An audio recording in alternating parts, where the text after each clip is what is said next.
Good afternoon. Hello. Check 1 2. Check. Brendan. Check 1 2. Brendan. Check 1 2. Check. Check. Check. Good afternoon, fellow Rotarians. Welcome to our meeting. We have some sad news today that our dearly beloved member Gordon Hubble has passed away. We're going to do a few little moments of tribute to him, but what I wanted to share with you is a story about how much this club meant to him and how I learned it. You may recall in late 2024, he ended up in an assisted living facility as he recovered from some serious injuries, and I believe he also may have had COVID or pneumonia. And I started bringing a laptop out so he could watch our meetings on Zoom.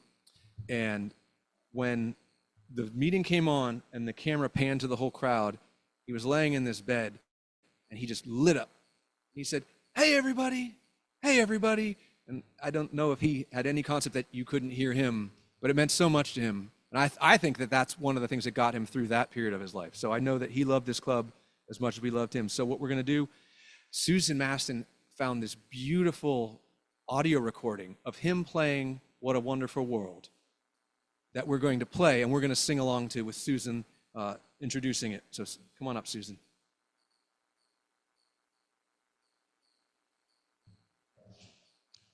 Welcome, everyone, to this bright and blessed day. Lynn Hubble called a few days ago to say that her father, Gordon, our longtime friend, had softly passed on Sunday morning. So in a sweet and beautiful way. So many of you are his lifelong, decade upon decade friends who have been through everything together. And there's some of you who may be new to Rotary who don't know about Gordon's remarkable life. So somehow we have these amazing ways to bring those gifts of who he is to you. Also, Lori will bring those to light in a little talk in just a minute. But first, of all the remarkable accomplishments, interests, endeavors of Dr. Hubble, throughout it all, he loved music. He especially loved this song, What a Wonderful World.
Lori? Oh, wait, there's actually one other special treat.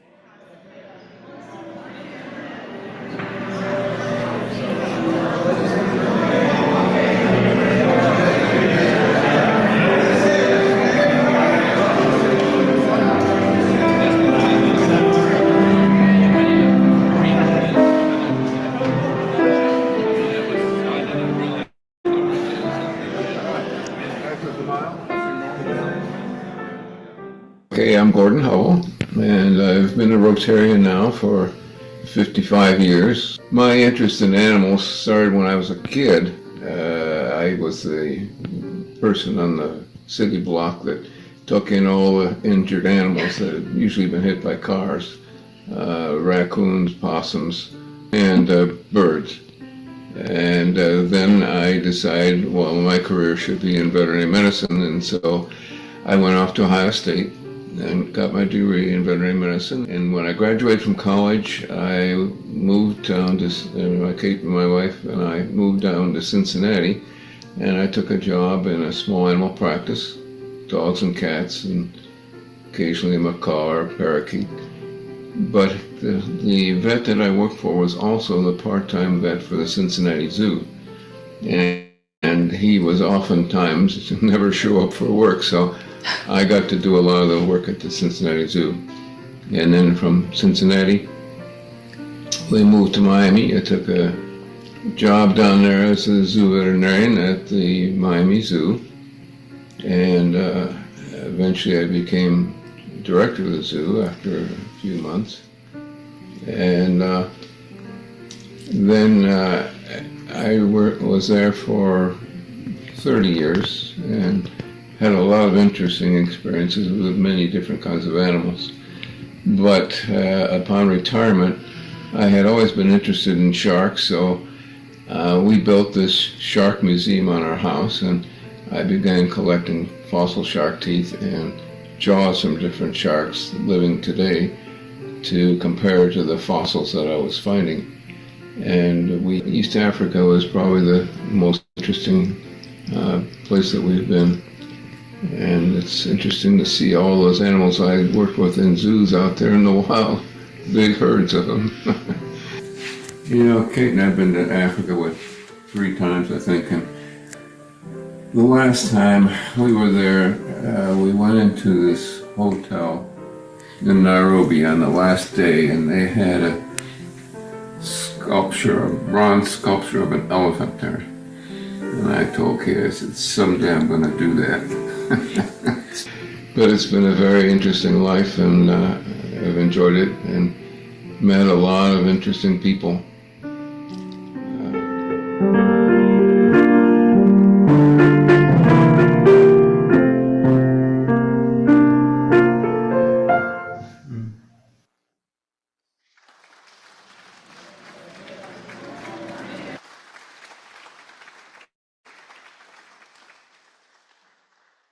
When I found out, just shortly thereafter, I guess it was Monday, of Gordon's passing, I was made aware of this article that I would recommend to you. It's entitled Bitten by the Shark Tooth Bug. And it's an article about Gordon, and it's in the Marine Diaries. The date's 2/11/19. If you wanted to get your hands on this, and it gives you a great picture of Gordon's life. And I'd encourage you, if you can pull that up. It was pulled up by Craig Carr, gave me a copy of that, and it's just really amazing. And so Gordon is. Has two children, and if you just saw real quickly, his son Steve was behind him when he was playing the piano in that one picture. His wife Esperanza, and they have 2 children, Nikki and Brian, and then his daughter Lynn and her spouse Sonia are the family behind. So do be praying for them, and just for their encouragement in the loss of Gordon. Let's pray together.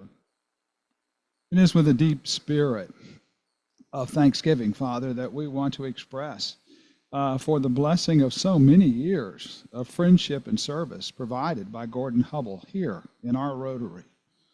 I thank you for the lifting up of our spirits by Gordon's leadership on the piano each week, supporting our joyful, fun sounds of singing. Thank you for the humble, consistent, and dependable friendship Gordon Hubble invested in our fellowship of Rotary. We will miss Gordon's presence, his music, but we will not forget the impression, the impact he has made on each one of us. And so we pray from our hearts with deep thanksgiving. Amen. All right, if you're a guest or a visiting Rotarian, please stay standing. Otherwise, please take a seat. Oh, we have to do the pledge. Forgive me. Let's do the pledge. I pledge allegiance to the flag of the United States of America, to the republic for which it stands, one nation, under God, indivisible, with liberty and justice for all. Thank you. Now, if you're a guest or visiting Rotarian, if you would stay standing, the microphone will find you. So I have with me my wife today, Lupe Hathcock, and just grateful to have her here with us.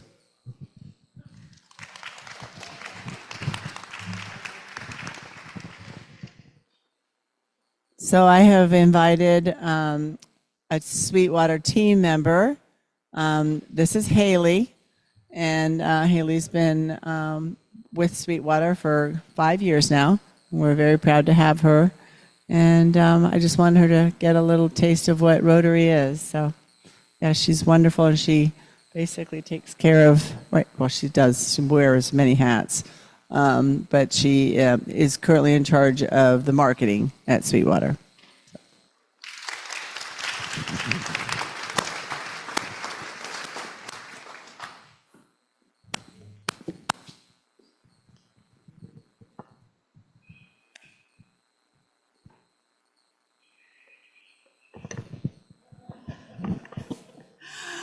I keep getting behind the camera. Good afternoon, fellow Rotarians. I'm Deborah Newell, and I just want to take a moment to say Gordon Hubble was my sponsor 8 years ago when I joined Rotary. And Gordon, I love you. You'll be missed. You're with Kate now. Anyway, thank you, Lord. This, to my left, is Sarah Reed, and she has been in the Gainesville area for a little over a year. She came here via New York, and she was originally in Southern California, and she is an ER doctor at Shands. So welcome her and make her feel at home. All right, we have an announcement / presentation from our president-elect, Jay Nordqvist. Jay.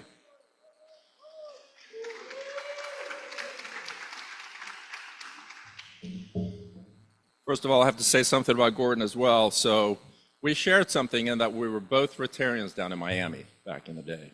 So that's how far back I go with Gordon. But anyways, so a couple of things. You should have gotten an email with a survey request. And as of this afternoon, we have about 63 people that have responded out of 189. So we're doing pretty well. I'd say that's pretty good. Now, if you are so inclined and you really want to do the survey, there's your QR code. It's also on your tables. And so please fill in the survey. It is about the charitable giving that we're doing as a club. Your input is important because we're really trying to understand what the club priorities are related to all of the giving that we do. So anyways, I would encourage you to please do that.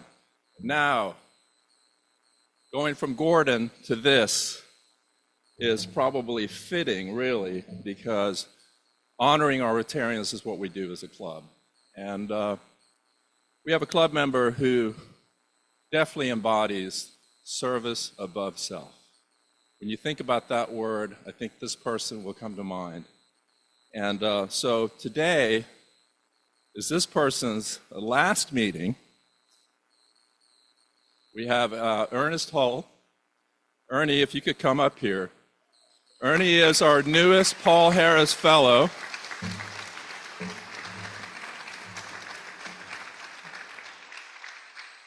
Ernie, we're going to miss you. This is Ernie's last meeting, and we want you to come back. We know you're going to join another Rotary, but I'm going to present you with this certificate and this pin. Now, John's going to pin you.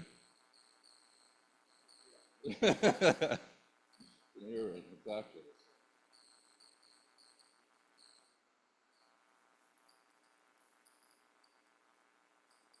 So to make it easy for John.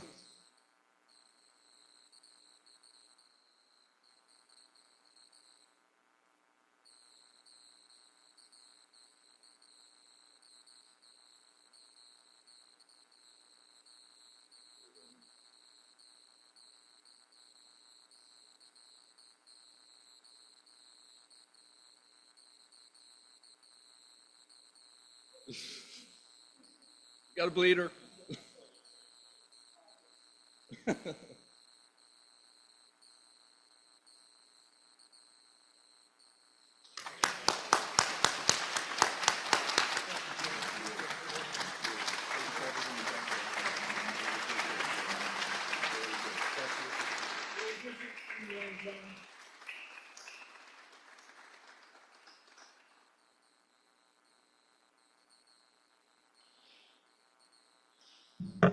And we have one more guest speaker who needs an introduction. John Gregory.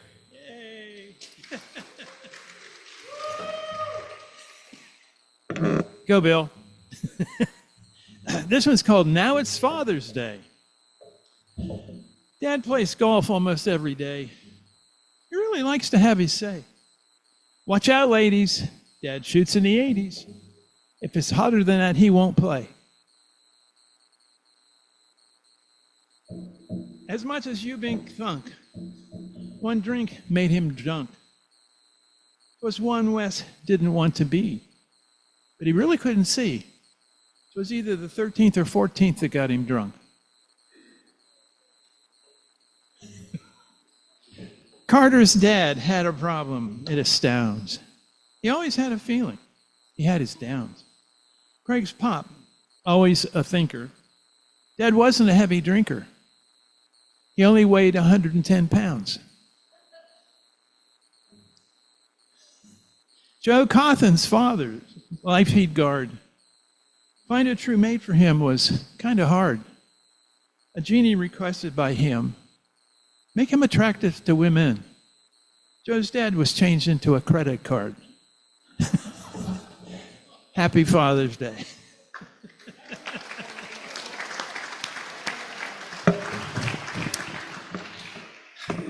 Thank you, John, for that. And thank you, everybody, for joining us today for a very special Rotary meeting. Just one quick announcement. We have the Area Club Social this Thursday at Raise Your Glass. It's been my pleasure to do a quick introduction of our speaker, Chad Carr. Chad is a professor of the Department of Animal Science of the University of Florida. He provides training on food safety for meat and poultry processors and meat and livestock and a ton of other things, but he's a highly entertaining speaker, and I'm going to invite him up to the podium and not steal his thunder.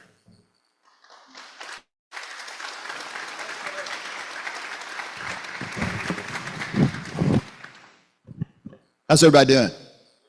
Awesome. Very good. Did our slides come through? We're going to find out. There we go. So, yeah, I grew up in Tennessee. I grew up as a farm boy about 30 miles north of Nashville, Tennessee. I went to college in Oklahoma and later went and got a PhD at the University of Missouri and met my wife. She had a real job. She worked for the Alumni Association there at MU, and we've worked here at the University of Florida for 19 years. I'm trained as a meat scientist, but I'm going to kind of serve as an ambassador for what we do within our department as a whole as it associates with the greater mission of the land-grant university and the Institute of Food and Agricultural Sciences. So if y'all want to advance your slide there, I can hit the button here, whatever we want to do, if it's going to hit the button.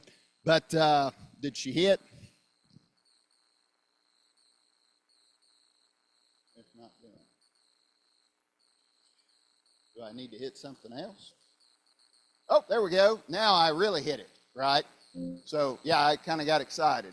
So this, all I wanted to talk about here is we think about livestock production and meat as a whole and animal source foods, particularly with meat, right? It's one of those things that's kind of vilified, right? Other than oil, there's probably not another commodity in the world that's more vilified because you think about the resources that we put into to feed livestock, right, to have meat. But I'll say this, right, as we think about the growing world, the developing world, okay, I think the future of the livestock business is pretty solid, okay, because we know this for a fact. In the developing world, when we have people that have more money, they want to have a little piece of pork or a little piece of poultry to go with that rice and beans, right? And so this is a solid opportunity for young people, and we're very fortunate that in this country that we have the safest and most wholesome food supply in the world. And So if we think about in the developing world, we kind of hit on that. Here, you know, what goes on, I'm too heavy, right? I've got too much belly. But it's not because of how much meat I eat, right? It's really not. If I had some level of carbohydrate restriction and laid off the ice cream just a little bit better, right? Truthfully, in the developed world, if we think about how that works, right, some meat consumption goes pretty well, right, and some level of caloric restriction. But then in the developing world, man, this is pivotal, right? This kind of talks about this concept of 1,000 days. If we can take a young woman when she's pregnant throughout gestation until the time that we get this baby weaned at 2.5 years of age, if we put animal source foods in that mother's diet, right, that has a big positive association with outcomes for folks in the developing world, right? So this really is science-based, but that doesn't have, that's not necessarily what I do per se, right? But this, we got a good opportunity for young people in terms of jobs and careers. We have 600 students in our department in animal sciences. Truthfully, the majority of those young people are young women from urban America. We're 80% female, right? Like the doc we were talking about a bit ago, a lot of them come and they want to work either in zoo medicine or work some facet in small animal veterinary medicine, right? That's the goal of that. And that's what they want to do. But within our department, what we try to show those young folks is everybody's not going to go to vet school. We need good veterinarians, obviously. But if you don't go to vet school, right, we have awesome opportunities within the food business, right? If we can teach somebody something about how a commodity changes value and then something about food safety, you're very employable. You can work for any kind of multinational agribusiness, a small agribusiness, and it doesn't matter if we're talking about meat consumption and meat production or if we're talking about making Coca-Colas or whatever kind of product, right? The concepts associated with value transfer in food safety, they apply, right? So we're very fortunate. Placement of our young folks from our department are pretty exceptional. Tell you a little bit about our department more in depth, right? I'm not a dairy scientist, but we have the largest university dairy in the country. It's in Hague, right? Many of you all been to the Dairy Days. Pretty awesome event, right? The folks that work in our department as dairy scientists, they're the best in the world. I'm not just saying that because I work with them. That's documented, right? They are. And this is just kind of a little blurb. They took and they identified the idea, and I know this is kind of novel, right? But if we have a little less hair, those cattle will do a better job in terms of deferring heat. And so they had some CRISPR technology. They made these genetics, and they have exported those to Pakistan, right? So pretty big success story with what our dairy guys do. Yeah, historically, there hasn't been a lot of work done in small ruminants at a lot of land-grant institutions. But here, as of lately, we do quite a bit of stuff with sheep and goats, right? We were talking earlier, just a minute ago here, about the idea, how challenging it is for somebody to be a first-generation farmer and to get into the cow business, right? Man, that's overwhelming, right? Or thinking about being running a dairy. Somebody's not going to run a dairy part-time, right? You're married to this thing. But somebody can have a public job and have 10 acres, and they can have some sheep and goats, and this can be a profitable entity, right? If we think about the growth of what's going on here, we're a very multicultural state.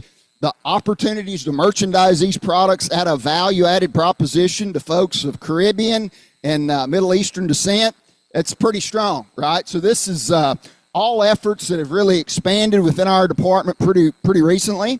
I'm not an equestrian, but the horse teaching unit, it's a really impressive facility. How many folks have been to the horse teaching unit at one time or another? We're very fortunate to have an awesome facility there. We still have 30 mares down the road in Ocala, and we have our students who train these 2-year-olds and sell them under saddle in the spring of the year. So if you got a child or a grandchild, nephew or niece that wants a UF pony, we can get you hooked up, right? So that they have that online sale in the spring of the year. And this is a little closer to where I'm at, right? I'm a meat scientist, but probably have primary emphasis with pork production and beef cattle production. If you think about what you see on 23rd, right there by the awesome beef teaching unit, some of you all might have seen that. Within the past 6 years, we have gotten in the purebred seed stock business to raise Brahman cattle, right? So again, same idea. In the spring of the year, Todd Thrift, a guy that I work with, he offers this class. He calls it Seed Stock and Purebred Marketing, and they market these 15 purebred Brahman bulls and those 15 purebred heifers. They market them online, and these cattle they were very well received this past year, right? So mostly these Brahman cattle, where they're utilized, is mostly here in the Gulf, where it stays hot. But they really work excellent to make mamas, right? That these sires, we can put them on black cows or Hereford cows, and they add thermotolerance and longevity, right? They do have some challenges, and as a meat scientist, that's a little bit of job security for me because they can tend to have chewier meat, right? But as a whole, these cattle, particularly the F1 crossbred female, she's the Cadillac of the Gulf Coast. But this is selling purebreds here. And you think about how all this works. We talked about this just first out of the box, right? In the livestock business, livestock are upcyclers, right? We think about what goes on with a ruminant animal. It's almost magic, right? What a sheep or a goat or a cow does. They can take something that we get nothing out of, forage resources, and make high quality, awesome protein, right? That's a blessing, right? And so what some of this stuff does, this is actually in Marietta at our North Florida Research and Education Center, but it quantifies that relative to environmental impact and maximizing efficiency, right? So I mentioned this earlier. This is real close. This is at the meat lab. This is right here where my office is, just right across from the Strawn Center, if you all know where that is, or if anybody's ever purchased anything from the meat lab. These two young women, I said that we're 80-some-odd% young women in our department. Both these gals, they got master's degrees at different institutions after working as an undergrad at the meat laboratory and being an animal sciences major. And gal with the orange hat on, she's finishing her master's degree at Wisconsin. She'll probably work with some smaller processor there in the northern Midwest. Young lady with the pink hat on, she works for a charcuterie company. She actually grew up in Massachusetts and got a master's degree with a buddy of mine at Auburn. And now she's working in a charcuterie company somewhere outside of Boston. So, yeah, pretty neat opportunity. This is the Meat Lab. We're open every Friday, 9 to 4. For a long time, we could only take a check or folded money. But now we're set up that the administration, the university, they take a little slop. We can take a credit card now. So that's not... I don't know, whatever. It's a positive and a negative, right? But hopefully we're going to get some revitalization of the meat lab. There's really not been anything done appreciably since it was constructed in the early 80s. Last year we got a state legislative budget request recognized for a little over $1 million. This year we've hopefully got it blessed, unless DeSantis has a line item veto on it, for an additional $4 million to redo all the coolers. And refrigerate, we have a lot of condensate, as you would imagine, and though the infrastructure of the facility's got a little time on it, right? But so we're certainly hopeful for that, and then hopefully later we'll have kind of a facelift, put a little lipstick on that pig associated with the retail room there. We put on a lot of parties, right? We put on a lot of activities. This is we mentioned something about grilling and cooking. So this is an activity we had we call it Gator Grill Masters. It's a little extension event. Folks come in, we talk about different grills, and we show them some meat and where it comes from. We talk about eating quality, and then we let them cook their own steak. So we even mentioned maybe in the future possibly trying to do something in engagement with you all, maybe on a Friday afternoon or something at the meat lab. So that's just that. Yeah, that's me and Kyle. We're whatever. Got a thermometer in there. That's a beefsteak, I think. But yeah, I already kind of mentioned this just a bit. So these Indicus influenced cattle, they're actually a different genus and species, or different species, same genus, as compared to Angus and Holstein and Hereford, right? These cattle were initially imported and made composites from India. It's a composite of 4 Indian breeds, and they really do. They excel at a lot of stuff, but they're easy to distinguish. Everybody heard of certified Angus beef? Definitely the single thing that has revolutionized the U.S. beef industry by some margin. They have a spec in there that if we have a carcass that has more than 3 inches hum height, regardless of how much marbling's in it or anything else, those carcasses will be excluded, right? And there is some data to support that, right? But as a whole, we have a lot of calves that come out of the Gulf Coast that do have, definitely on their mama's side, they have a little more hump, right? And now a lot of those really make awesome meat. Some of them make a little more marginal product. But that's job security as a meat scientist, right? To keep working towards making that happen. What questions do y'all have with anything we've discussed here? I'll show you one other thing here that's I think kind of neat. I'll keep going. This is the last thing I'll show you. Today in the beef industry, you probably heard, we got fewer cows than we've had really since 1940, right? But we're still making about the same amount of beef. How are we doing that? We're doing more with less, right? We have made cattle really big.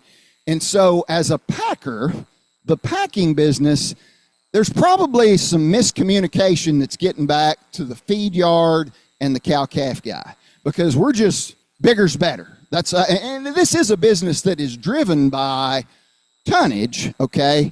But this carcass that we're showing right here, that's too fat, okay?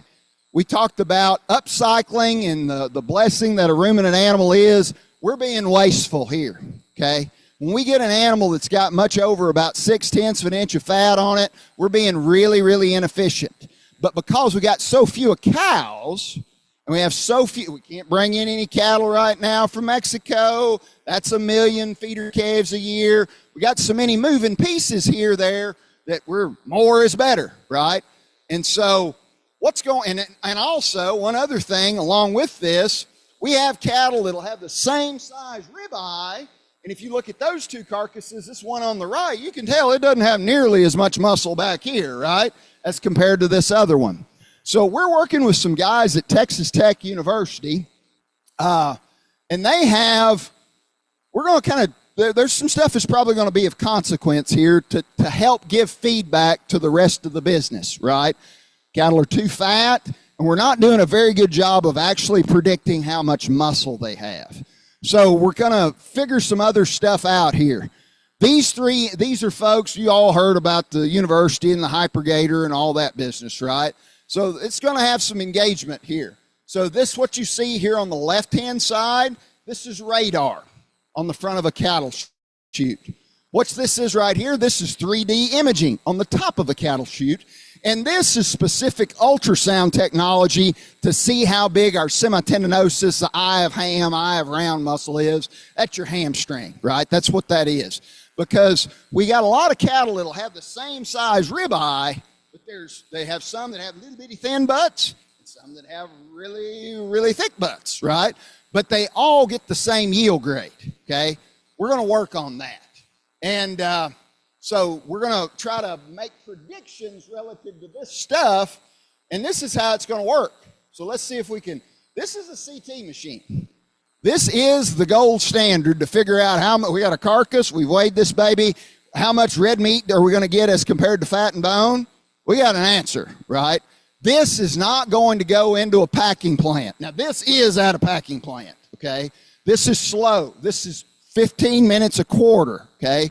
But we're going to use this iPhone technology, right, that we can scan a hot carcass to give us feedback to where this is. Let's see, can I? How do I? Oh, there it is. Yeah. So, just got back from Corpus Christi 2 weeks ago, yesterday. Putting 80 sides through a CT machine. I had to pedal a 200-pound forequarter or hindquarter along with a 200-pound cart 100 yards to get it to this semi. I was dragging, right? I mean, I'm talking about heavy-duty dragging, but all in the name of science, right? So this is pretty neat stuff, and we're kind of excited about that. So with that, what questions do you all have? Yes, ma'am.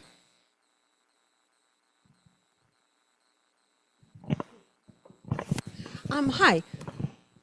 I have questions about UF because is it off?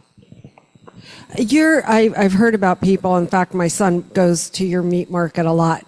But I'm curious with the cattle that you're processing and selling there, do you use hormones? Do you use antibiotics? Do you use mRNA? What kind of, how?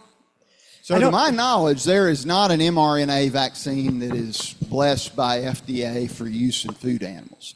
Now, but do the calves get an implant? Yes, they do. Yeah. Other than, unless there is if you buy a GreenWise product at Publix, those calves are not supposed to get an implant, but everything else from everything that's produced in this country would get a hormonal implant that goes in their ear, okay? So what that is time-released estrogen, and yeah, it is one of those things that we put, it costs $1, and today, if that adds 25 pounds of carcass, then that 25 pounds of carcass is worth, whatever, $3.80 a pound, so 25 times 380 is, I don't know, whatever, $100, right? So that, yeah, so that maths. Relative to concern from a human health standpoint, if we when somebody says that the implant, it doesn't make any difference in the product, it's not exactly true. The difference between a steak from an implanted steer as compared to that GreenWise is going to be 2 nanograms of estrogen. So like a nanogram, if you think about what that would be, that'd be like one little fleck on the floor here out of the whole building. So it is statistically different, but it's not biologically consequential. So from an antibiotic standpoint, every animal that is processed, we are required that those animals if they have been given an antibiotic, if they got sick, then they must adhere to the withdrawal before they're going to be slaughtered. So, yeah. Yes, ma'am. Hi, thanks for coming. Just a question about the meat that's at the store. So is that cattle and other animals that you raise at UF, or are they coming from other farms? Yep, they are all state-owned animals, right? Yeah, when we had the hog barn, they were state-owned pigs. Still, I mean, we have one single supplier that we're getting some pigs from, but the cattle, they came from right there on 23rd. Yep, they're all state-owned. Thank you. Really interesting talk. My question kind of follows up on those. Well, I get a lot of ribbing from my male relatives about being, too big a sissy, but I don't only buy GreenWise. I have to have it on there. It has to say pasture-raised, grass-fed, humanely treated. I want to know that my animals were happy animals. So if I were to go to Meat Lab to buy some meat, would those animals have been grazed out in the pasture like all the ones you showed in the pictures? And do you have education to your students about how to treat them humanely? Yes, absolutely. Yeah, so that we have an animal welfare class the gal teaches. So essentially when we think about the government is not involved, thankfully, the government is not involved in on-farm production stuff, okay? But if I, as a producer, okay, let's say I have a feed yard and I'm in Texas, and I'm going to sell those cattle to be processed to Tyson, JBS, Cargill, National Beef, whatever. That feed yard will be audited, okay, by the suppliers.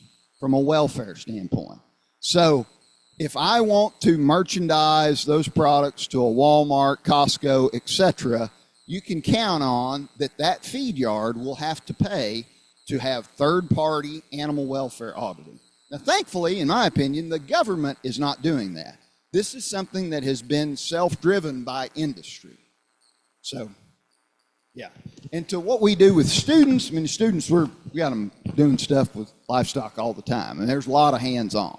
So learning how to handle livestock and learning how to, what their flight pattern is and disposition, all those things, that's going to be a big part of what we do.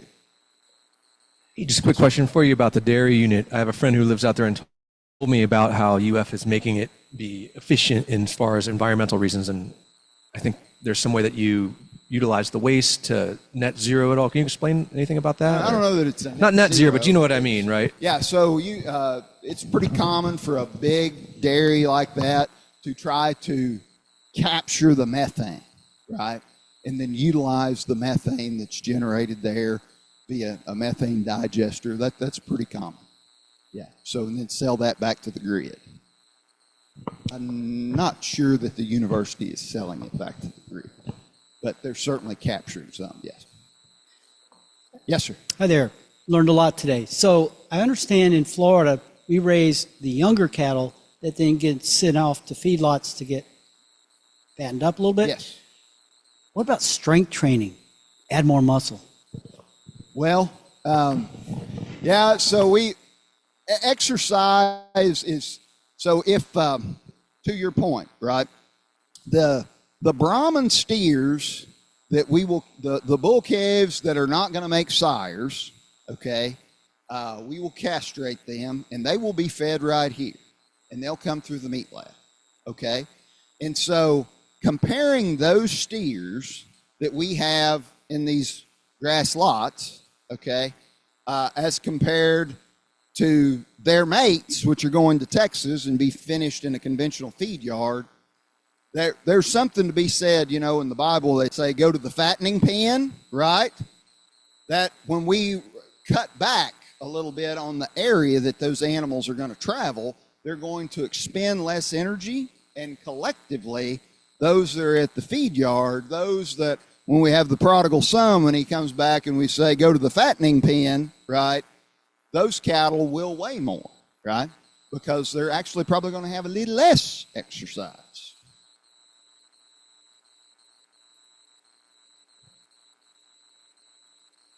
Yes, sir. Yes, sir. Thank you. 2 questions about beef.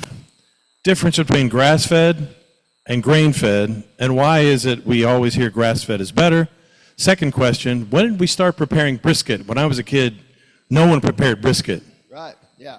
So, so grass feeding, so kind of tie together 2 questions here. So when we think about the cow, that when you drive down the road and you see a cow, all right, there is a cow and she has a calf. This calf will stay by its mother here in Florida until it's 8 months of age. And then at that time, relative to whatever else is going on, and at that point, that calf, I mean, he gets some energy from its dam's milk, but most of the energy it's going to get from the time that it's at least 6 weeks of age is grass. That cow, the majority of the energy she gets, over 90%, is from grass.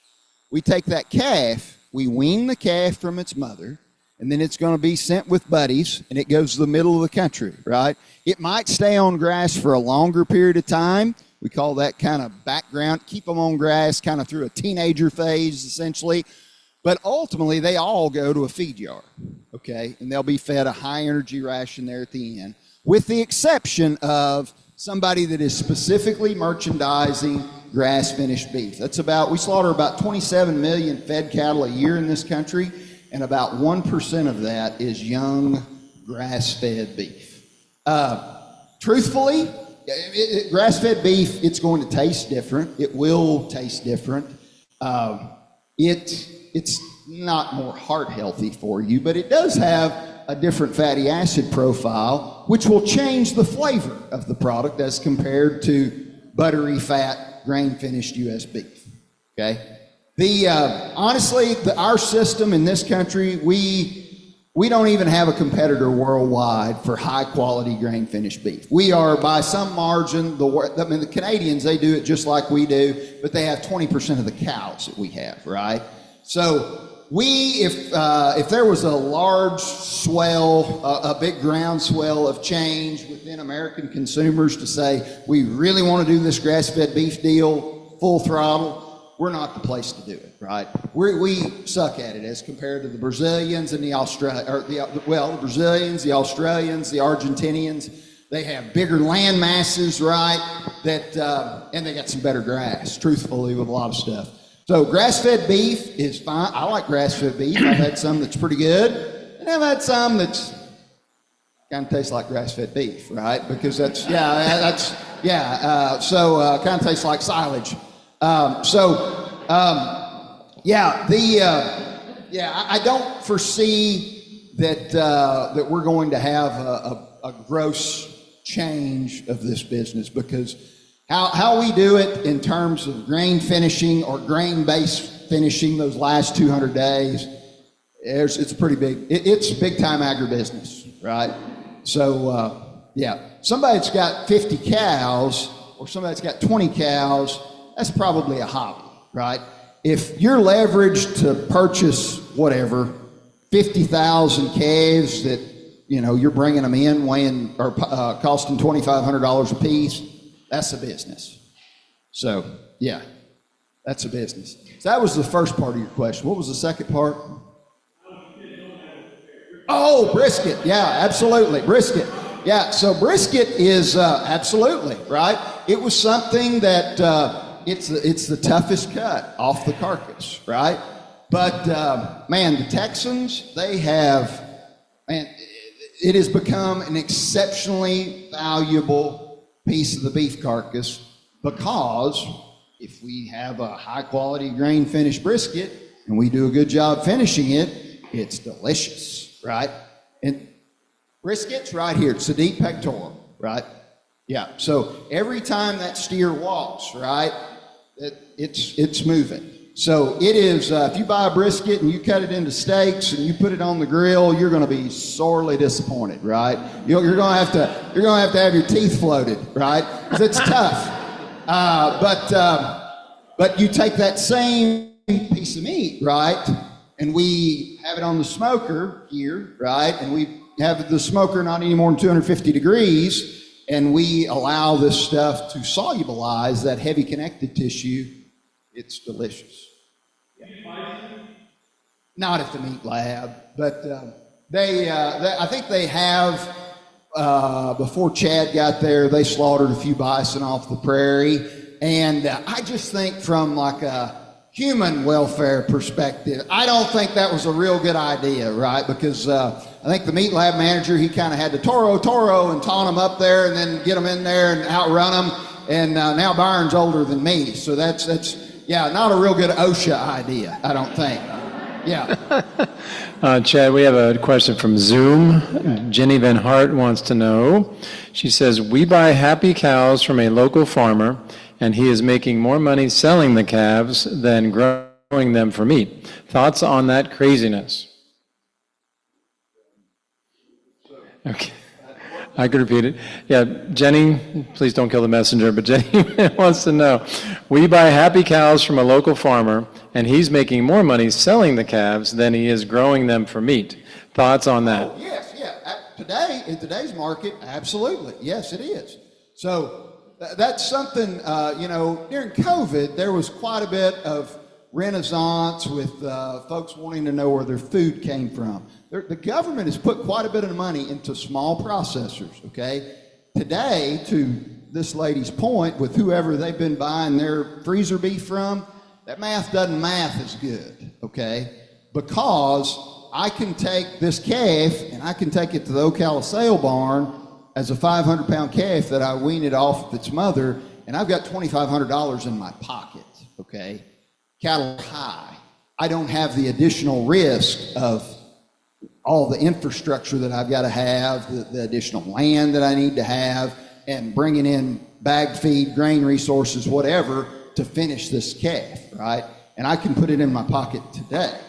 And so that's kind of cramped the style nationally of a lot of small processors. There's quite a bit of growth in that. They're, 21, 22, but that's today, it's a little more challenging proposition. Thank you, sir.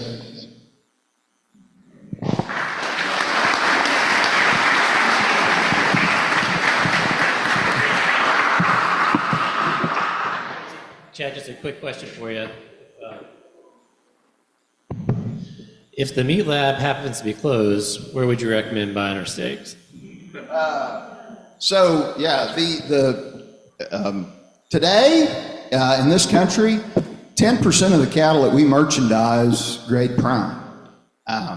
So that as just as little as 15 years ago, that was 3%. So as we have made the cattle bigger and heavier and fatter, right, and we do have more Angus influence, all those things are true, we got a lot more prime.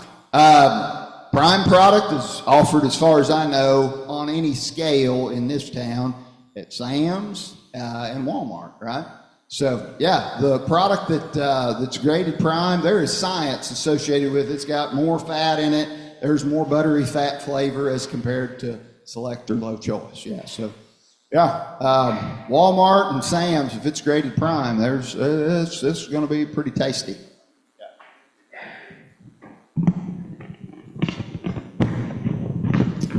Chad, one more thing. As an appreciation of you speaking to us today, we're going to make a donation to the Rotary Foundation in your name. Thank you very much. And we are going to try and set up a social for a grilling school technology demonstration with these guys this fall, so it'll be a lot of fun. Thanks again for everybody for joining us for the very special meeting today. Next week, we have the middle school service about self presentation, so please bring a guest. The Rotary Reading Safari winner is 134-623. 134-623. And please stand and say it with me, the four-way test. Is it the truth? Is it fair to all concerned? Will it build goodwill and better friendship? Will it be beneficial to all concerned? We are adjourned.